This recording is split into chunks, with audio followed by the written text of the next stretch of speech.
Hello and welcome to my workshop. I'm Pauline Rogers from Pauline's Quilters World, and I just want to take you through step by step how to make a table runner like this one here.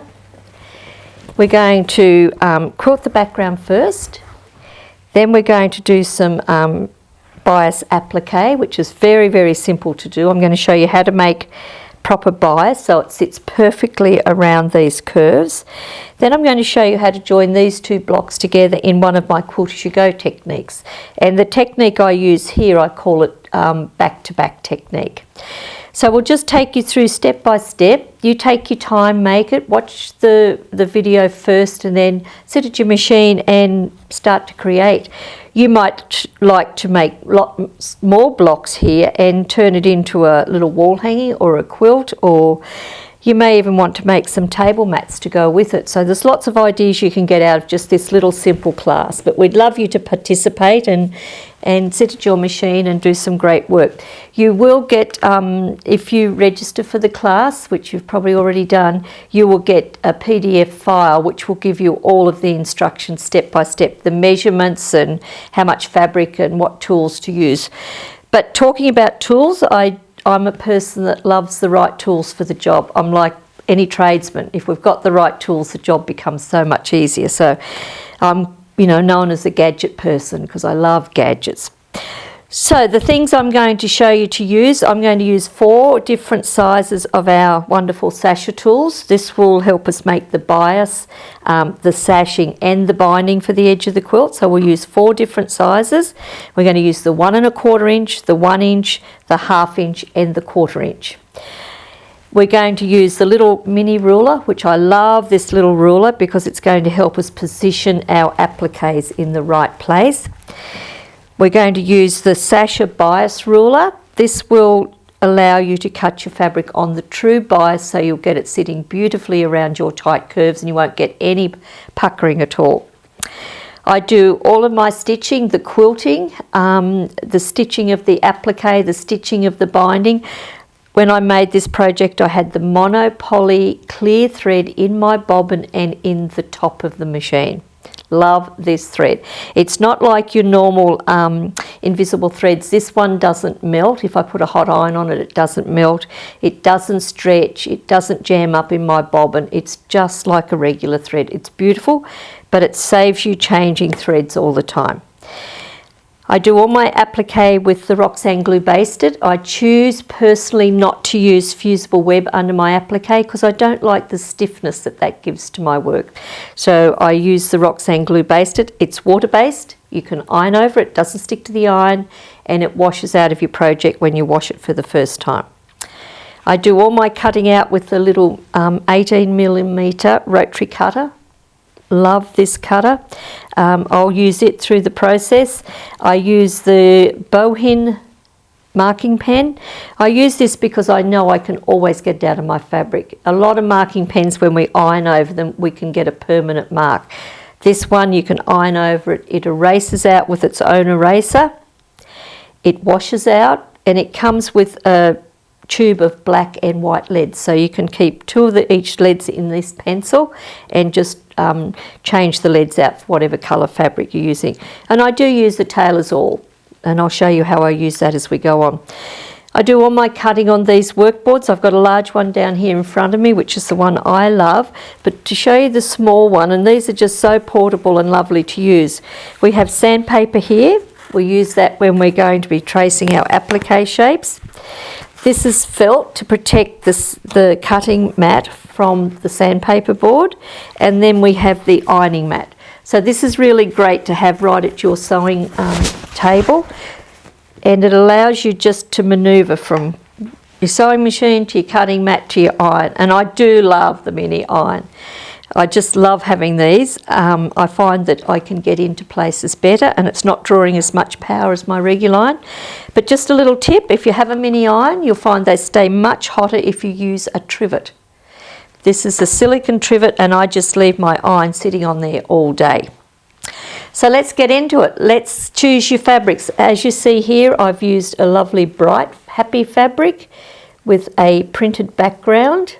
I've stitched wiggly lines. So as I put this under my machine and was quilting it, it's just normal sewing. I had the feed dogs up, a normal sewing foot on, and I just stitched wiggly lines, which meant I was just moving this under the needle as I quilted.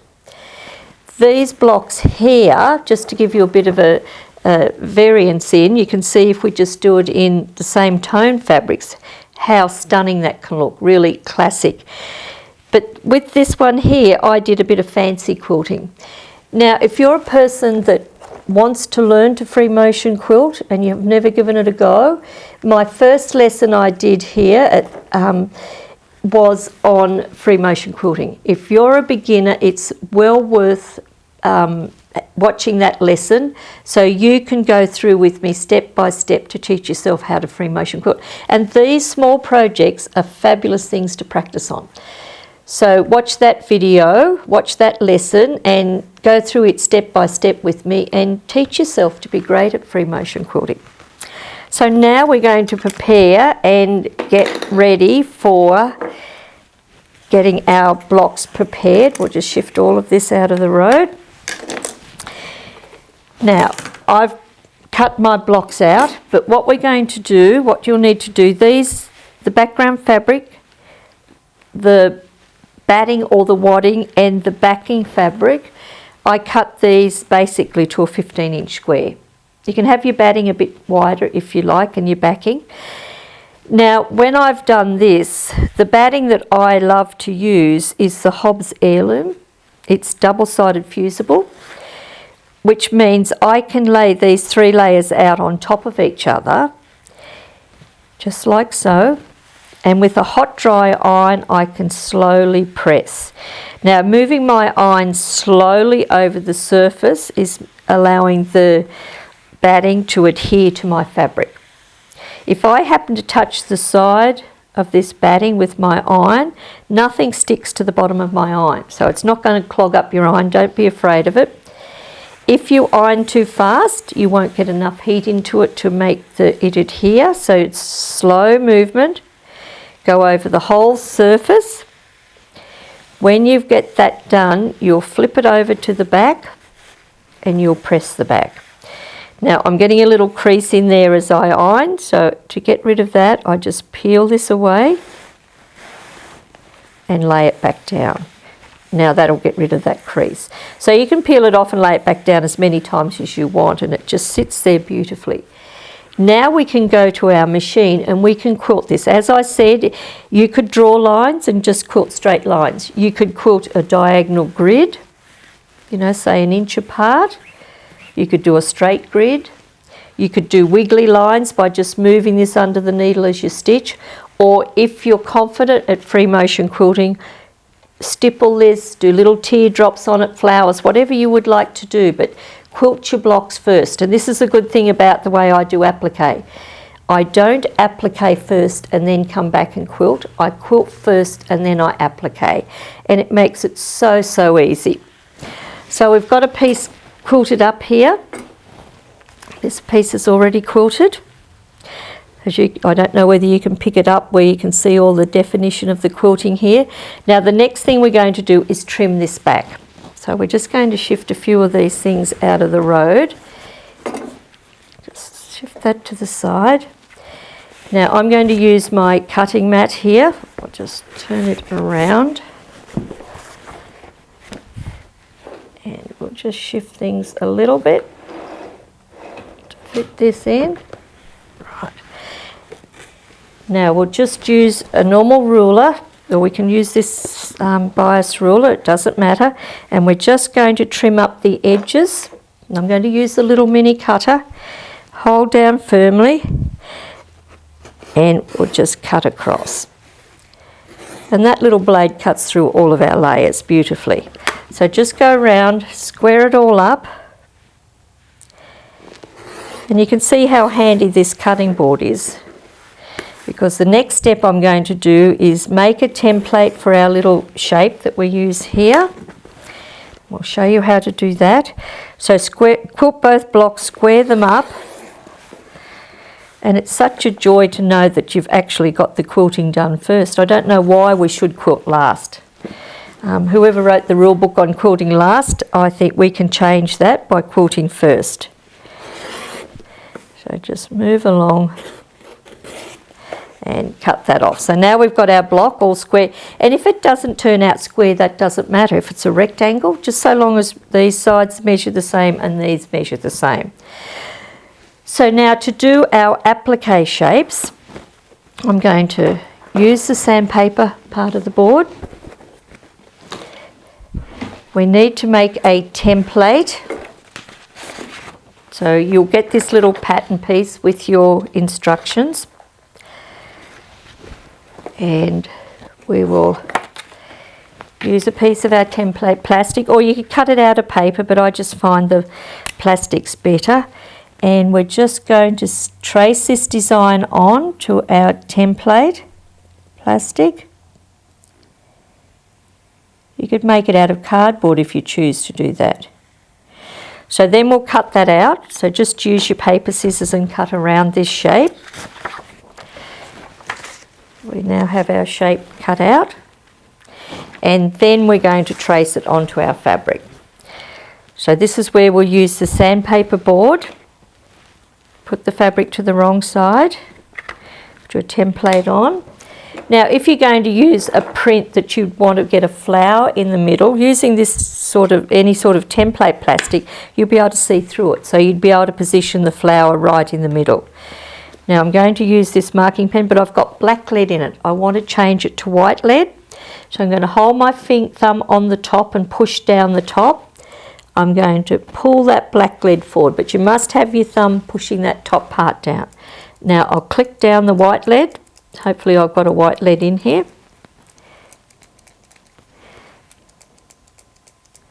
It's there somewhere. There it is. There's my white lead. I'm now going to pull the top off, and I'll put my black lead straight back in so I know where it is. So that's how we change our leads and how we can use the one marking pen to trace on any fabric. The lead's out a little bit too far, which would mean it would break if I put pressure on.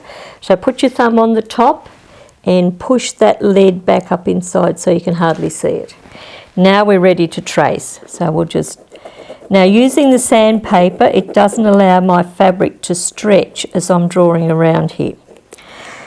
I find if I just trace straight onto the tabletop, my fabric stretches and my applique shape changes size.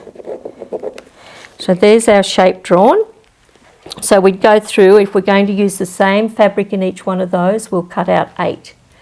You could use different colours in each one of those. So now when we cut this out, I'm going to go to my cutting board, and this is where this little cutter really becomes handy. I'm going to hold the fabric and I'm going to cut right on that edge. And it really gets it a nice edge, and you get it done quite quickly compared to using scissors. And you can go right around those curves and you've got your shape cut out. So cut out 8 of those, and then we're ready to position it all in place. We'll just close this board up. So the next thing we'll do is get our square and fold it onto the diagonal and give it a press, and then fold it back the other way onto the diagonal. Press that. So now you've got that line marked on there. You don't want to draw a line across there because it's a mark you'd have to get out. So what we're going to do now, I just want to show you how you could use different colours. I've cut out all different colours here. I'm going to position these around. We'll do one of each colour. Aren't they fun? Don't you love that? Looks gorgeous. But what we want to do from these crossover lines that we've got, we're going to use this ruler. Now I want to have an inch gap between each one of those, and I want to have the same measurement around the outside edge. So this is where I find this little ruler really handy that I can get my pieces positioned exactly right. So just bring them all in so they all measure the same measurement. And it just takes a little bit of time and a little bit of fiddling to get all of that done. Once you get that position right, and we've now got the inch between them all, and we can check around here that we've got the same measurement. And I'm getting an 1.5 inch measurement here, but you might get a different measurement. That's okay. There's no rule to what the measurement be. But isn't that pretty? So now we'll use the Roxanne glue basted, and we will just now hold this in place, and with the glue we're just going to run the glue around underneath this, and you'll do that with all 4 pieces, and you'll repeat the same on the next block. Run it around. And I just find it so much quicker doing it this way than using fusible web, because using fusible web we've got to trace it onto the back of the paper. We've got to cut that shape out roughly. We've then got to iron it onto the back of our fabric and cut it out again. Well, by the time you do all this, you've got this down and you're ready to start stitching. If you get glue on anything, that glue will just wipe out with the damp cloth. So now I'll just heat set that with the hot iron. Or you can let it dry naturally if you've got time, but if you want to move on fast, it's best to heat press it. So now that won't move anywhere, and we're now going to make our bias to come around these edges to really start to make it look really pretty. Now to make our bias, I'm going to use a striped fabric because I just love stripes. So here's our striped fabric. Put this block aside. We're going to now use our cutting mat again. Now the thing with bias is, as I said before, you really need to be on the true bias to sit your fabric around these tight curves. If we're 1 or 2 threads off the true bias, as we come around here we can start to get puckering on this inside edge, and your bias can look quite wonky. It just doesn't look nice. So I love to cut it on the true bias. Now if I was just going to use a normal ruler to cut this out, I would put 145-degree angle of the ruler on one side, and that would be fine. I'd know I was on the true bias here, but as I come across here, if I don't have a 45-degree reference here, I might be running off the bias. Using this ruler, we've got the diagonal lines running in both directions. So that's our 45-degree angle, and that is our true bias. So we're going to put one of these lines running on this straight edge and one of these lines here running on this straight edge. And you'll see all the diagonal lines on the ruler. So we're going to put one of these lines on this straight edge and one of these diagonal lines on this straight edge. So we'll lay it down. So now we just make sure that they're running parallel across here and down here. Now this gives us our true bias. We know that we're going to be perfect. So hold your ruler firm, use your little cutter and cut. Now you can notice as I'm cutting, what's not happening is my fabric's not surging forward. I find when I use a big blade, as the size of the blade rolls, it forges my fabric forward, and I find that distorts the fabric. So I use the little cutter to cut out everything I cut with now, and it really makes it so much neater. So there's our corner bit cut off. Now we want to cut strips 1/2 inch wide. So we've got the 1/2 inch measurement on the ruler. We're going to put one of these diagonal lines on this straight edge.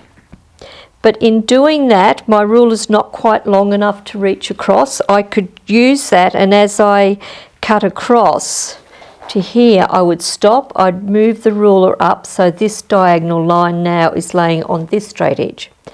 But to avoid stopping and moving the ruler, I prefer to fold my fabric. So I'm going to take this straight edge up to this straight edge. So I'm folding along this bias cut here, all the way up, just to line the edges.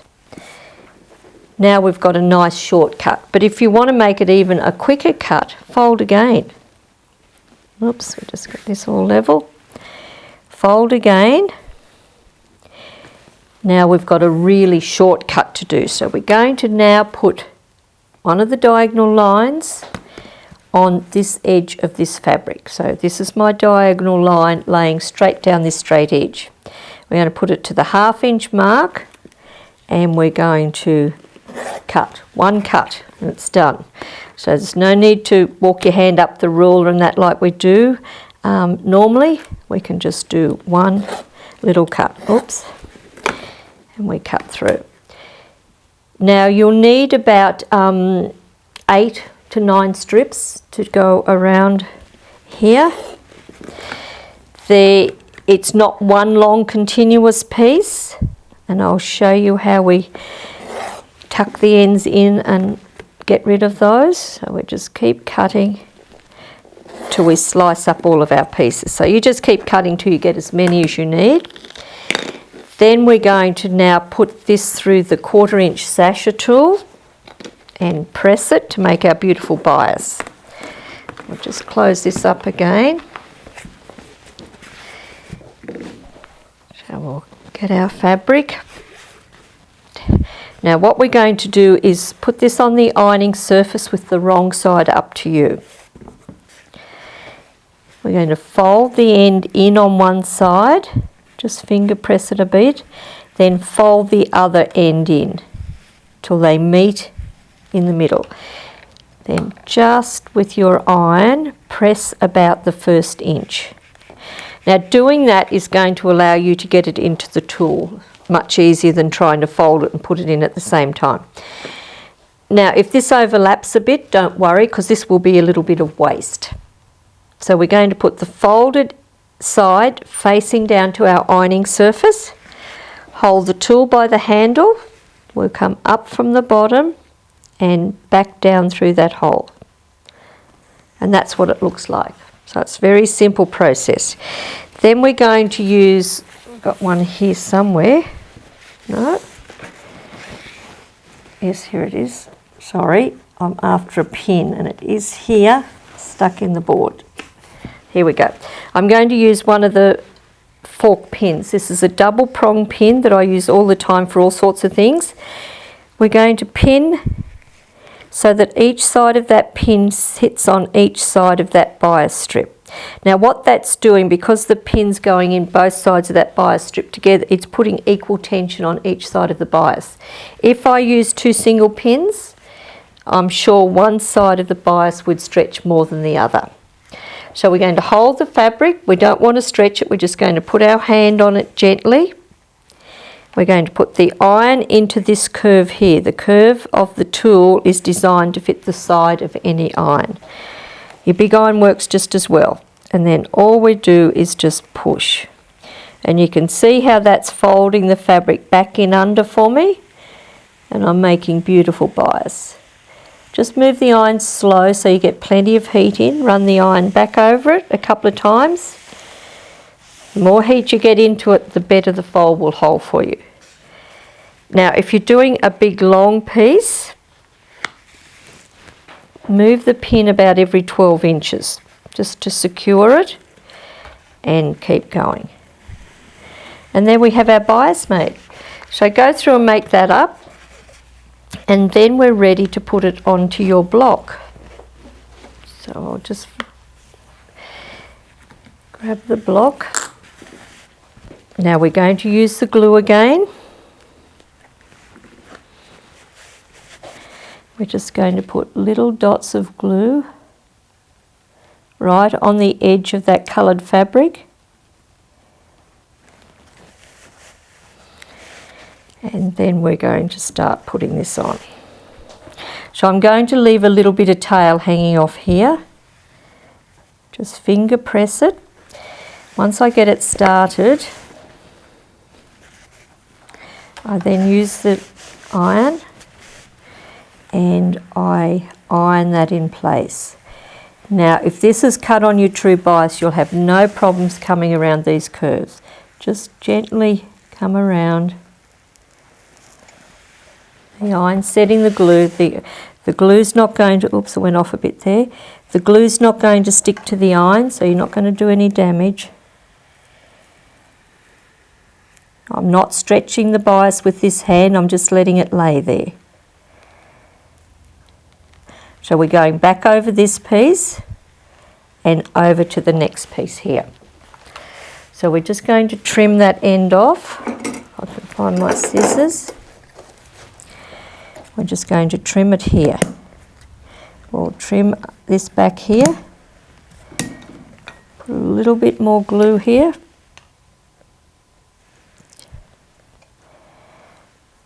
So I'm not going to glue across here yet. I'm going to make another piece of bias.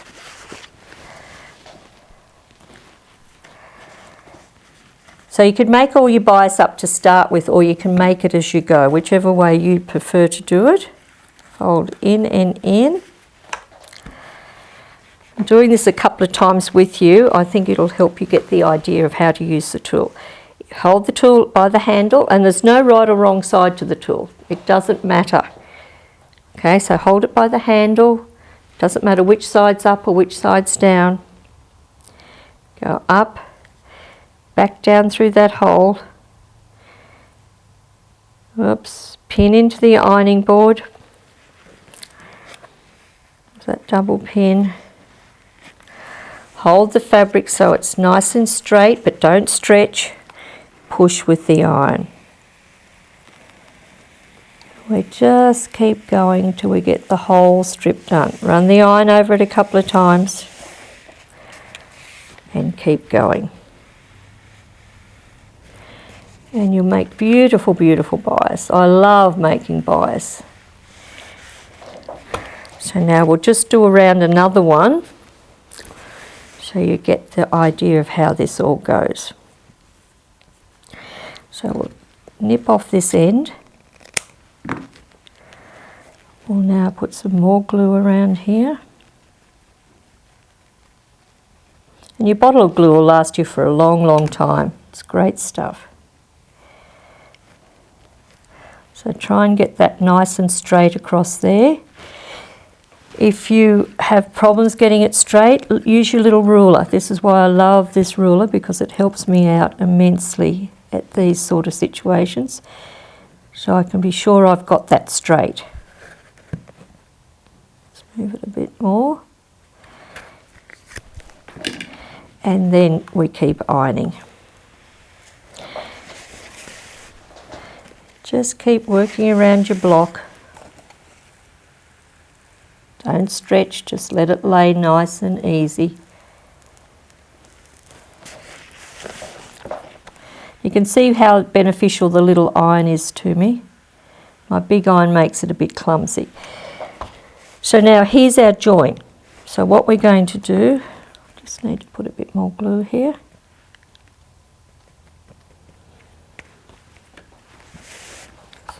So you can see it. I'm going straight across that join. Okay, so now just use something like your awl or whatever to push this little bit that's hanging out here back in underneath. So there we have the crossover. So you're not going to see where you've joined the next piece in. So when I get over here, and yes, you've got a little bit of waste, but I don't want to come halfway around here and have to join it. It's not nice. I prefer my joins to be in underneath. So we're going to keep going till we get right around here, and then we're going to show you how to stitch this on. Here we are back to where we started. So we've just come over. Now what I want to do is lift this one up. So I'm going to use the awl. Lift this up, it is glued down. Just trim this back.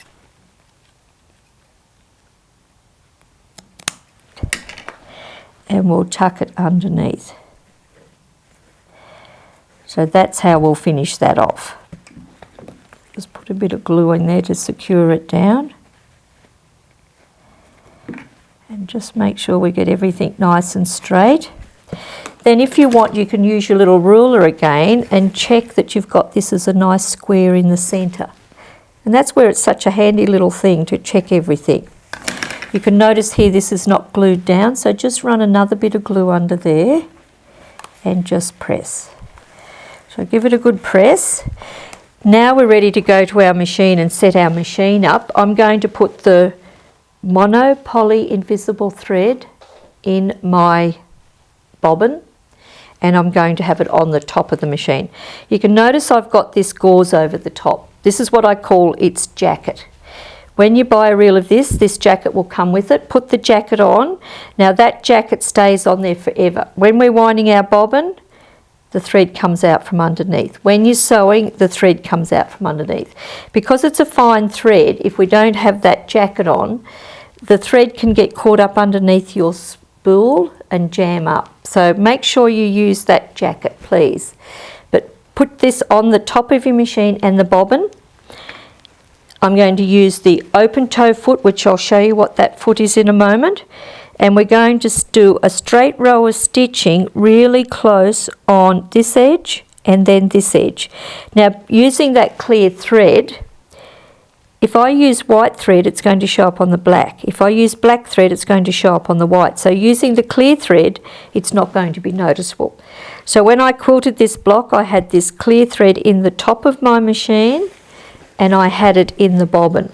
Because this was multicoloured fabric on the back, I didn't know what colour thread to use, and I wanted it all to blend, so having this in the bobbin made it look nice.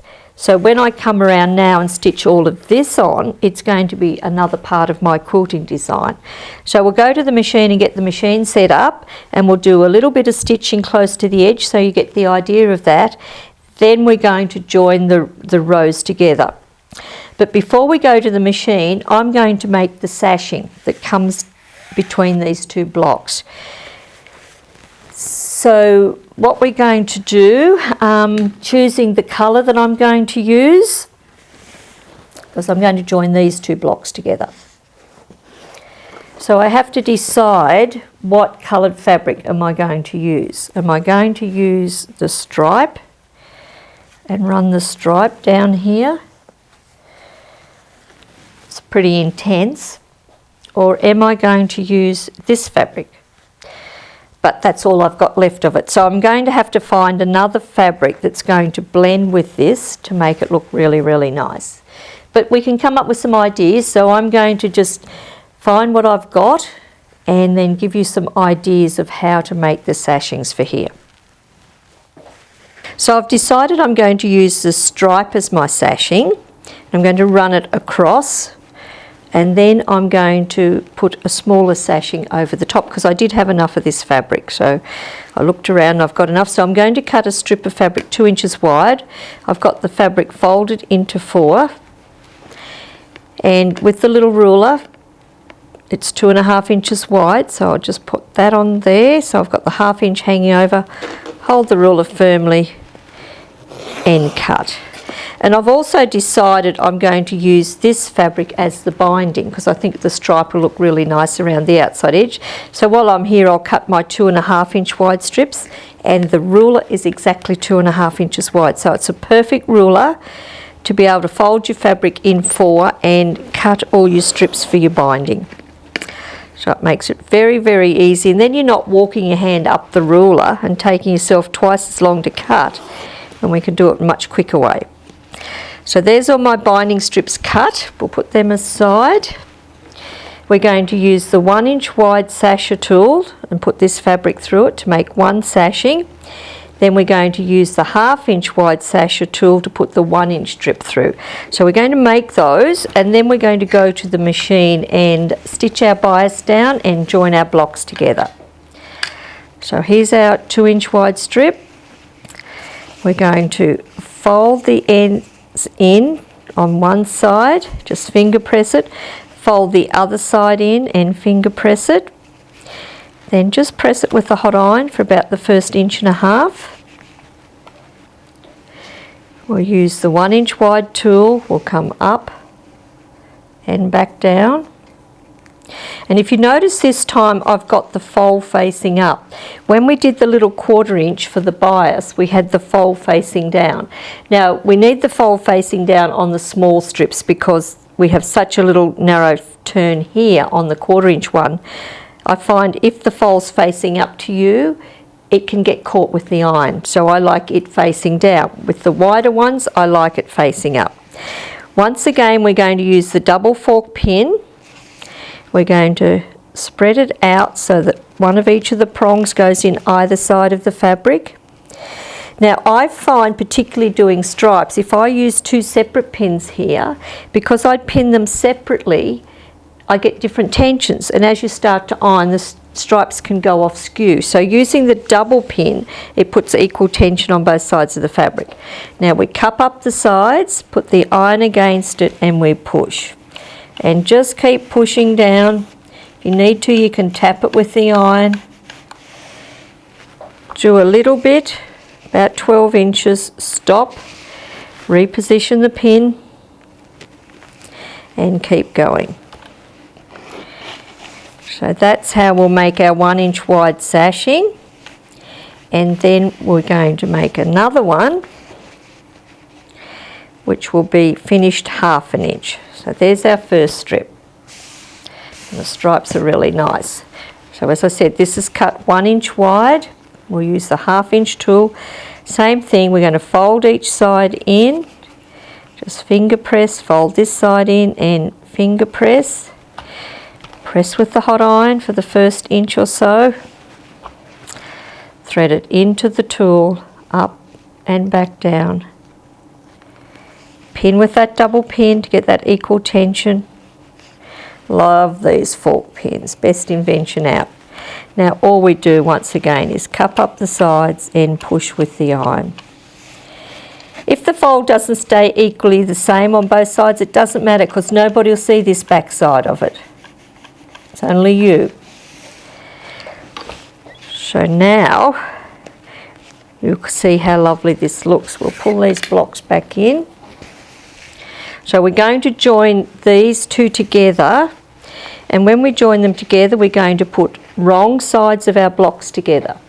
Wrong sides together, and we're going to then pin them. So use whatever pins you like. We're going to pin down here. Now when we sew this, we're going to sew with whatever seam allowance you like. I like to use about a 3/8 of an inch seam. I find a 1/4 inch seam's just a little bit too narrow. But what you have to do is don't stitch too wide a seam that's going to come too close to this, because when we put our sashings on, it won't look good. I'm just going to turn the pins this way for a minute to show you what the sashing's going to look like. Then I'll repin it, and then we'll go to the machine and we'll stitch this down and we'll put the sashing on for you. So the seam is going to be on the top. So once we stitch that down, we're going to use the Roxanne glue basted.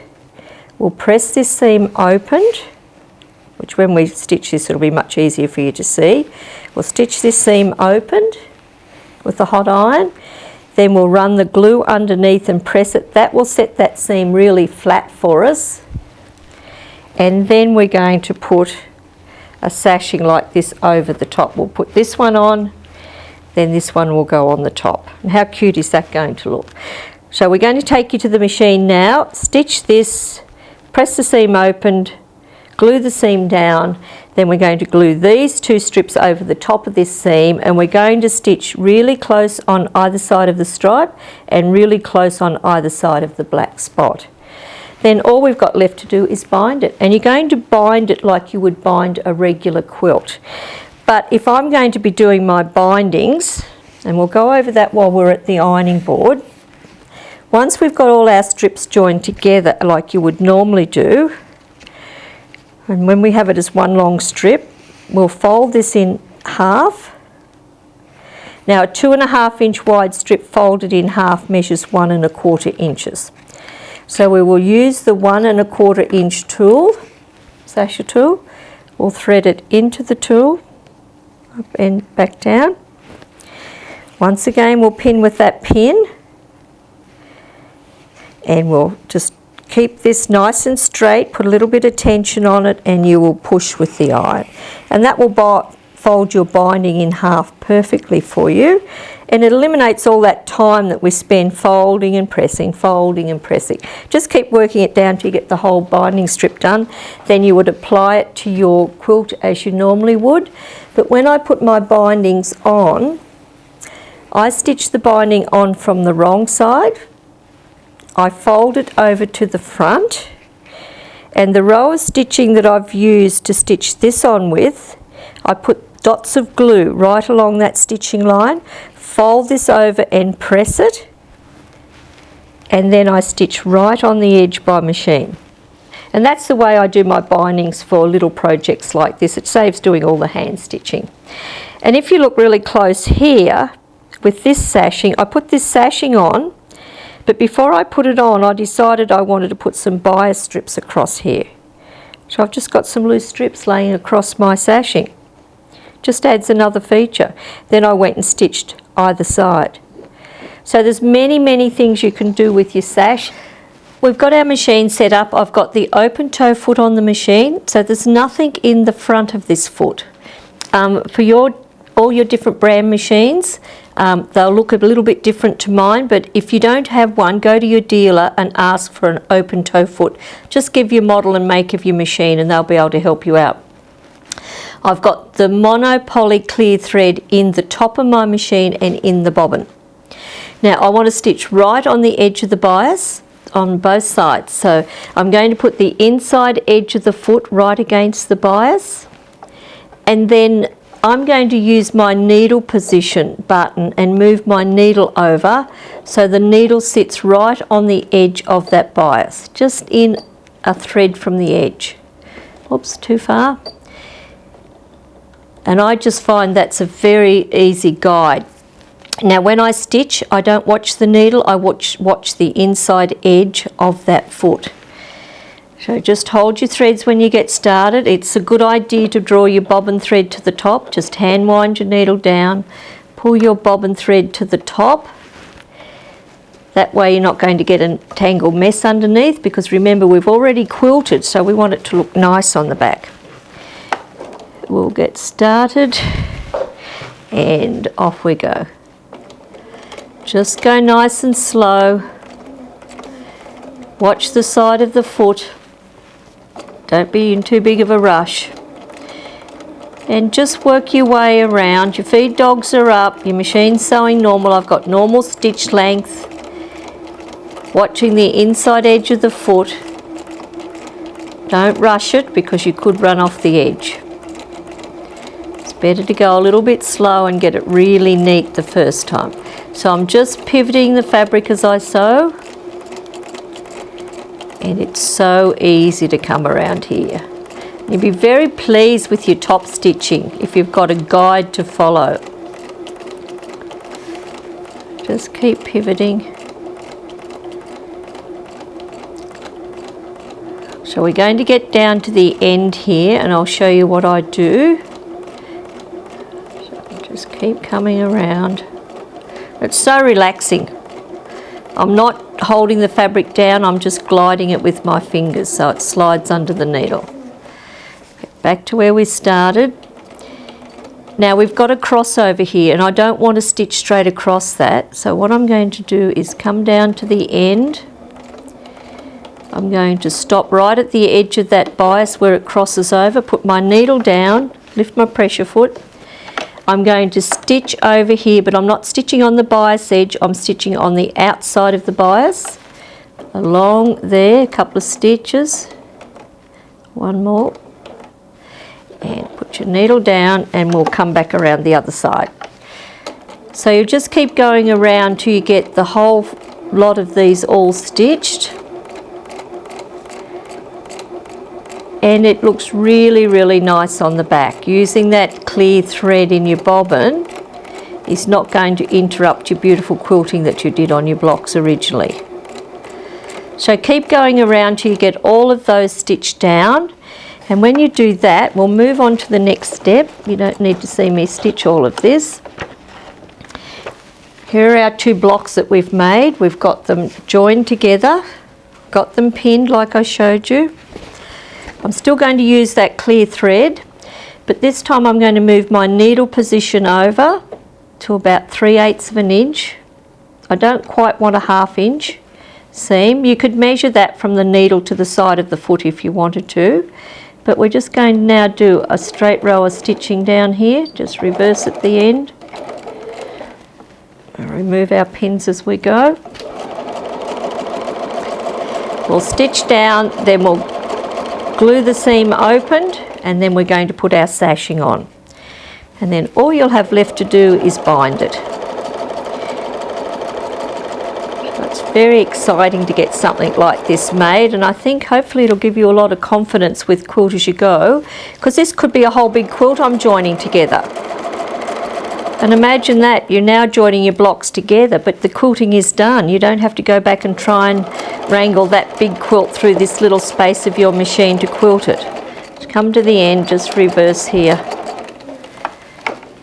And there's our seam stitched up.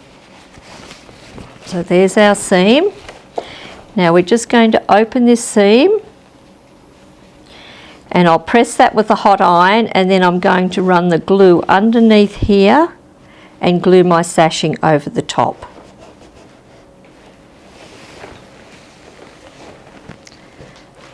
So we've got our seam. Now we're going to press this seam open. Just run your hot iron up along here. And you'll notice that I've got the same distance here. And I imagine once I put my binding around and I stitch my seam allowance in, I'll have the same distance from here to here as what I have from here to here. So that's just something to keep in mind. Now we'll use our glue, and we'll run a row of glue underneath here, because we want to sit this seam down flat. And I just find gluing it helps me do that. So just then set that with the iron. Once again, you could use your big iron, but I just love the portability of this workboard and my iron, because I can do it right here at the sewing machine. So that'll sit it down nice and flat for us. Now we're ready to put the sashing over the top. So what we're going to do is lay this down and try and put this line here down the centre, right on the centre of this stitching line. So right in the centre of this stitching line, put this raw edge. That way you know you've got it halfway all the way through. Once again, use your glue. That one lined up a bit better. And just run your glue underneath, down on both sides.